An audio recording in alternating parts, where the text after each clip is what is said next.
This is my presentation in health, personal health issues and concerns, height and weight problems, stunted growth, overweight and obesity, and underweight. Stunted growth is the reduced growth rate in the human development. Underweight is a term to describe a person whose body weight is too low to be healthy. Overweight and obesity is the abnormal or excessive fat accumulation.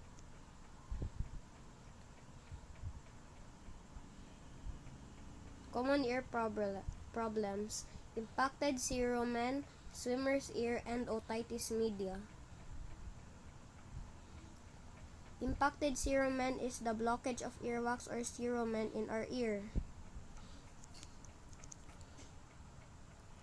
Swimmer's ear is a bacterial infection typically caused by water that stayed in the outer ear canal for a long period of time. Otitis media is an infection in the middle ear that causes inflammation.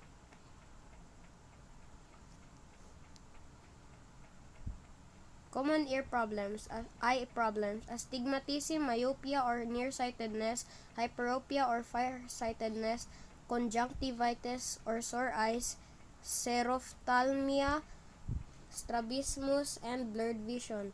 Astigmatism is when the person sees a distorted image because of the cornea or the lens that is not evenly or smoothly curved. Myopia or nearsightedness is where the person can only see the object that is close to them, but they can see blurry images one is far away from them. Hyperopia is when the person can see far objects clearly and near objects blurry.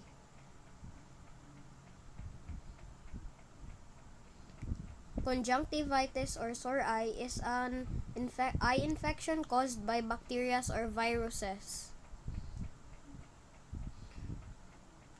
Xerophthalmia is a condition where a person can't produce tears due to lack of vitamin A.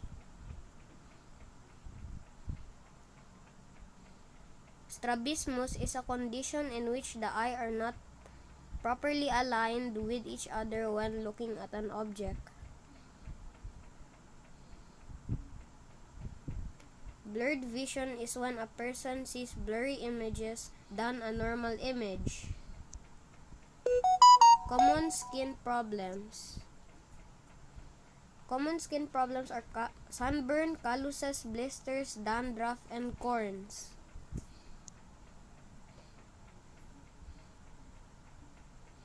Sunburn, prolonged exposure to the sun that causes damage to the skin.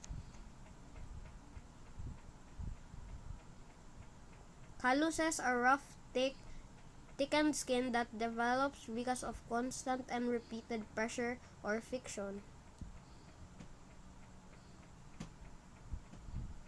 Blisters are small bubbles on the skin filled with serum that is caused by burning.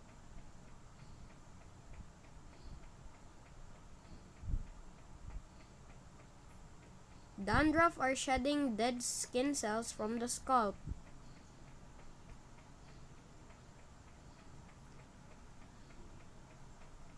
Corns is an ingrowing callus that is often on the foot.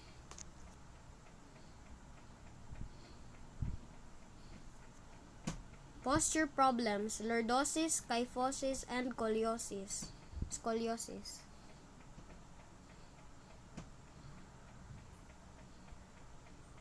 Lordosis is the backward curvature of the lower spine.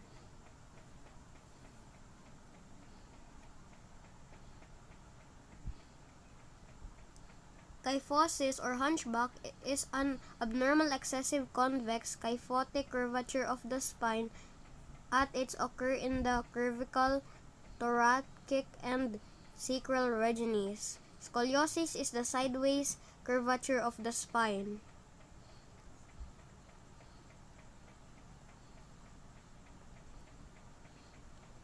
Oral and dental problem: cavities, gingivitis,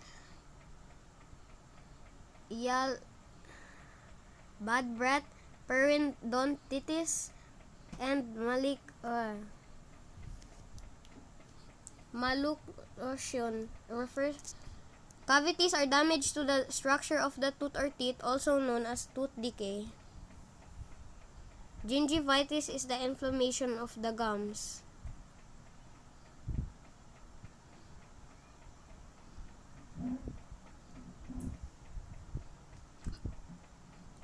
Halitosis or bad breath is the unpleasant smell of the mouth due to the bacteria from the decayed food.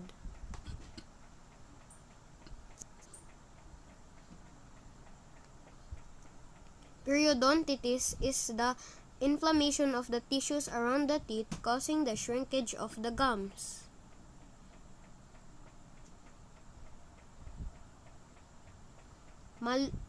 Mallusion is the teeth that are not properly aligned.